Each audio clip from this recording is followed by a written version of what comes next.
everyone, this is Smriti and welcome back to my channel. So आज के इस video में हम लोग कवर करेंगे topic which is your measurement of price elasticity of demand. Price elasticity of demand को किस तरीके से मेजर किया जाता है इस वीडियो में हम लोग यही कवर करेंगे। Now we all know that price elasticity means कि किसी प्रोडक्ट की कितनी डिमांड है, किसी कमोडिटी की कितनी डिमांड है, जितने प्रोडक्ट्स है उसी हिसाब से उसकी डिमांड होता है according to the price, according to the commodity. For example जो लग्जरियस प्रोडक्ट है उसकी जो इलास्टिसिटी होगी वो कम होगी और जो नेसेसिटी प्रोडक्ट्स है उसकी इलास्टिसिटी ज्यादा होगी। नाउ यही चीज हम लोग को मेजर करना होता है। मेजर किस लिए करते हैं? टू कंपेयर करने के लिए कि किसकी इलास्टिसिटी, किसका डिमांड कितना है। समझ में आया? स्टार्ट करते हैं। Now there are two types of elasticity जिसके हिसाब से हम लोग मेजर करेंगे अपना डिमांड को, प्राइस इलास्टिसिटी और डिमांड को। First is your point elasticity, second is your arc elasticity. Point elasticity क्या होता है? जब किसी पॉइंट पे, मान लीजिए डिमांड, ये जो डिमांड कर्व है, जब किसी पॉइंट पे हम लोग अपने इलास्टिसिटी ऑफ डिमांड को मेजर करते हैं उसको कहते हैं हम लोग पॉइंट इलास्टिसिटी। जैसे ये पॉइंट आर मान लीजिए, इस पे जो हम लोग मेजर करेंगे उसको कहेंगे point elasticity. Now this is also known as point method. पहला मेथड जो मेजर करने का क्या हुआ इलास्टिसिटी का? Point method. पॉइंट मेथड हम लोग जब मेजर करते हैं किसी डिमांड की इलास्टिसिटी को एट पॉइंट, उसको कहते हैं point method. Second is your arc method. Arc method क्या होता है? When elasticity of demand is measured over finite range. Finite range में जब हम लोग मेजर करते हैं और आर्क ऑफ अ डिमांड का, ये जो आर्क है फाइनाइट रेंज, दो पॉइंट हो गए, एक आर हो गया, एक R1 हो गया। तो आर और R1 के बीच के जो पॉइंट होगा, इसके बीच का जो कर्व है उसको हम लोग आर्क कहेंगे। तो आर और R1 के बीच जो हम लोग मेजर कर रहे हैं उसको कहेंगे क्या? Arc elasticity. The arc elasticity can be measured by, अब आर्क इलास्टिसिटी को किस दो मेथड से हम लोग मेजर करते हैं? एक परसेंटेज मेथड और एक total expenditure method. Now there are three methods to measure the price elasticity of demand. What are those three methods? First is your point method. First is your point method. Second is your percentage method, which is most important method, which is also known as proportionate method. And third is your total expenditure method. इतना समझ में? Start करते हैं with your percentage method. इस method से start करते हैं, which is one of the important method. हम लोग कंटिन्यू करते हैं अपने परसेंटेज मेथड के साथ। प्राइस इलास्टिसिटी ऑफ डिमांड हम लोग परसेंटेज मेथड से कैसे कैलकुलेट करते हैं? This is also called as proportionate method. Percentage method को हम लोग प्रोपोर्शनेट मेथड भी बोलते हैं। Second is price elasticity of demand is measured by the ratio of percentage change in quantity demanded to the percentage change in price of the commodity. जिस हिसाब से हमारे प्राइस में चेंज आएगा उसी हिसाब से हमारे क्वांटिटी ऑफ डिमांड, जो जितना हम लोग डिमांड करते हैं उसके क्वांटिटी में चेंज आता है। तो इसका फॉर्मूला क्या बना? Percentage change in quantity demanded upon percentage change in price.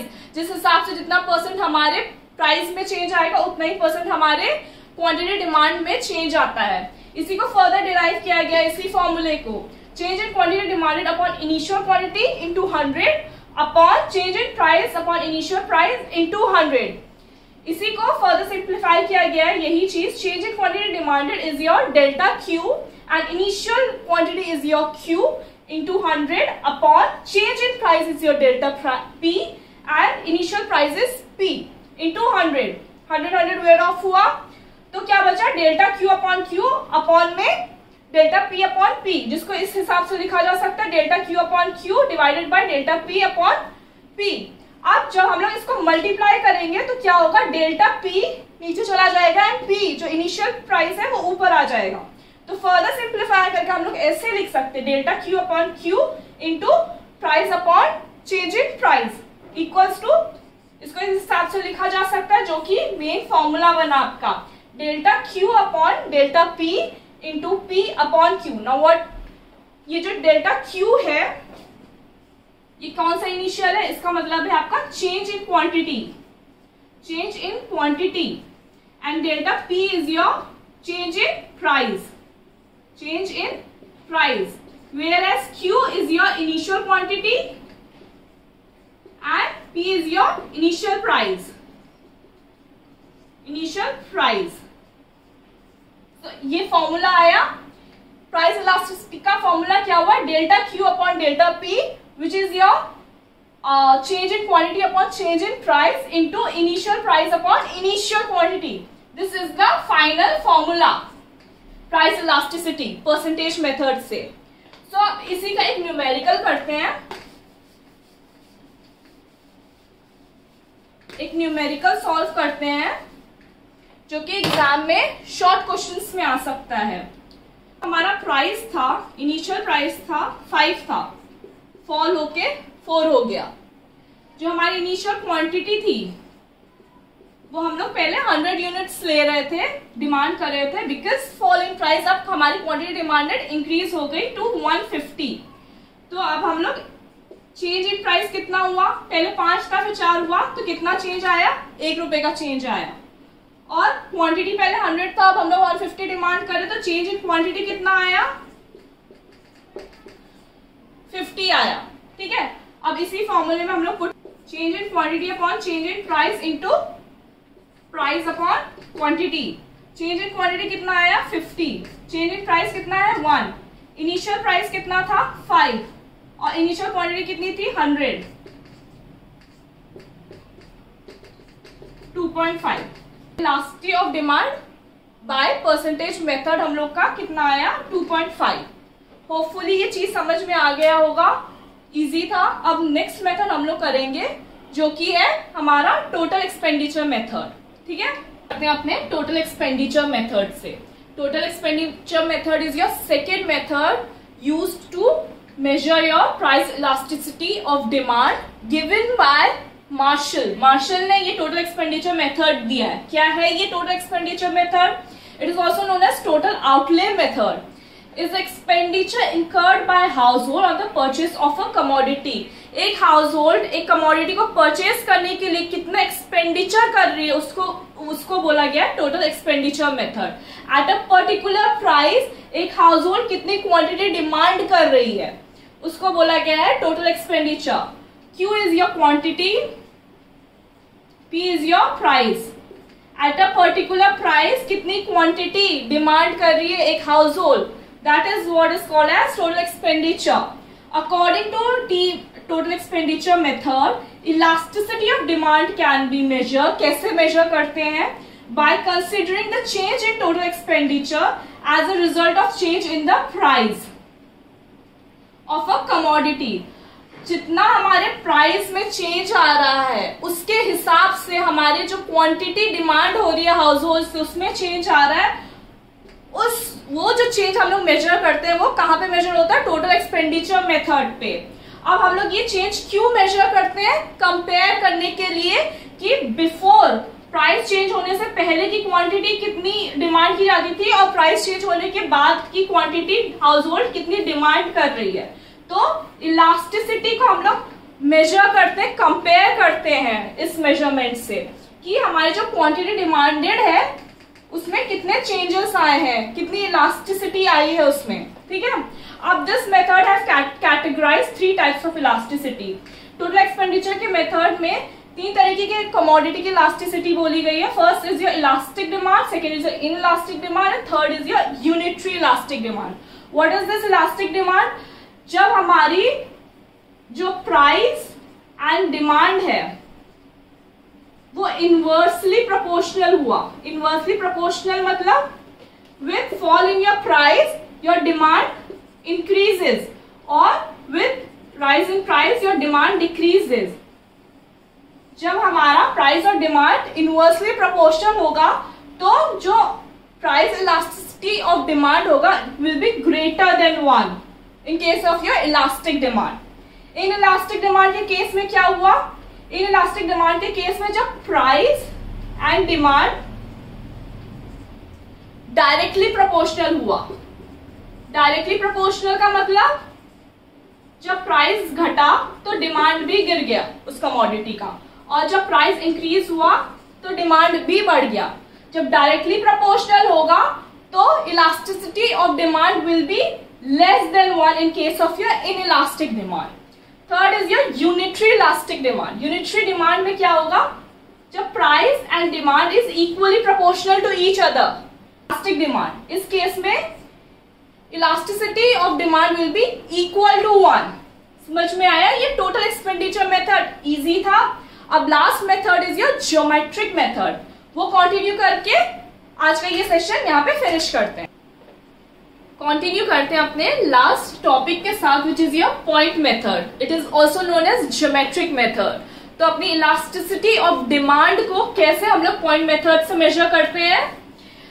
Demand curve, straight line demand curve में हम लोग अलग अलग पॉइंट को मार्क करते हैं. अकॉर्डिंगली हम लोग को पता चलता है उस पॉइंट से कि कौन सा ज्यादा इलास्टिक है, which demand is your less elastic और यूनिटरी इलास्टिक. इसका फॉर्मूला क्या है, line segment below the point of the on the demand curve upon line segment above the point on the demand curve. Lower segment upon upper segment. ठीक है, line segment below the point on the demand curve upon line segment above the point on the demand curve. Lower segment upon upper segment. इससे ये पता चलता है कि जो demand curve का लोअर सेगमेंट है उसमें हमारी इलास्टिसिटी क्या है, upper segment of the demand curve में हमारी कमोडिटी की इलास्टिसिटी क्या है डिमांड की. स्टार्ट करते हैं with point A. Point A हम लोग ने मार्क किया, ये डिफरेंट पॉइंट्स है जो कि मार्क किया गया है. अपर सेगमेंट में ए है, सबसे लोअर सेगमेंट में बी है. Mid point, this one is your mid point, D is your mid point. D से ऊपर जो गया, मिड पॉइंट से ऊपर is your E and mid point से नीचे इज योर सी पॉइंट. तो एट पॉइंट ए में हमारी इलास्टिसिटी क्या है, लोअर सेगमेंट देखते हैं, A B upon upper segment. Upper segment में कुछ भी नहीं है तो वील कोट हियर 0. तो यहाँ की इलास्टिसिटी क्या हुई, जो अपर सेगमेंट की पॉइंट ए में इलास्टिसिटी हमारी इंफिनिटी हुई. एट पॉइंट ई में आते हैं, lower segment upon upper segment. Lower segment is your E B and upper segment is your E A, BE upon E A, जिसकी हमारी इलास्टिसिटी क्या है, greater than 1, greater than unitary है, क्योंकि lower segment is greater than the upper segment. ठीक है, eight point ई हमारी जो इलास्टिसिटी है इट्स ग्रेटर देन 1 और greater than unity. At point D जो कि मिड पॉइंट है, इसमें हमारी इलास्टिसिटी क्या है, lower segment is your B D and upper segment is your D A, B D upon D A, जिसमें it is equal to unitary, equal to 1, क्योंकि lower segment और अपर सेगमेंट इक्वल है यहाँ पे. Eight point सी में lower segment क्या हुआ, B C and upper segment क्या हुआ, सी ए, बी सी अपॉन सी ए. यहाँ पे जो जो इलास्टिसिटी है it is less than unitary, less than 1, because lower segment is smaller than the upper segment. Lower segment यहाँ पे छोटा है. And now at point B which is the last point touching your horizontal axis, यहाँ पे lower segment क्या है, B से नीचे कुछ नहीं है तो वील कोट है 0. एंड अपर सेगमेंट क्या है, A B upon A B equals to 0. तो इसमें क्या है, डिमांड जो कर्व है it is touching your horizontal axis. ठीक है, यहाँ पे इलास्टिसिटी क्या हुई, 0 हुई हमारी. तो इसमें ये चीज हम लोग एक जनरलाइज कर सकते हैं इसमें से कि एज योर जो हमारा जो अपर सेगमेंट वाला, upper segment of the demand curve is more elastic. और जैसे जैसे डिमांड कर्व में हम लोग मिड पॉइंट से नीचे चले जाएंगे, lower segment will be less elastic. ठीक है, लेफ्ट हैंड साइड जो रहेगा demand, straight line demand curve में, it will be more elastic. And right hand end के साइड, राइट हैंड एंड के साइड लेस इलास्टिक रहेगा, लेस इलास्टिक डिमांड कर्व रहेगा. ठीक है, इतना समझ में है, इजी था. Geometric method, point method. ठीक है, इसके बाद हम लोग सिर्फ इतना ही रख रहे हैं. इसके बाद हम लोग एक नया टॉपिक इसी चैप्टर से कंटिन्यू करेंगे. अभी के लिए फिलहाल बस इतना ही. And thank you so much for watching my video. पसंद आए तो लाइक एंड सब्सक्राइब जरूर करिएगा. Thank you.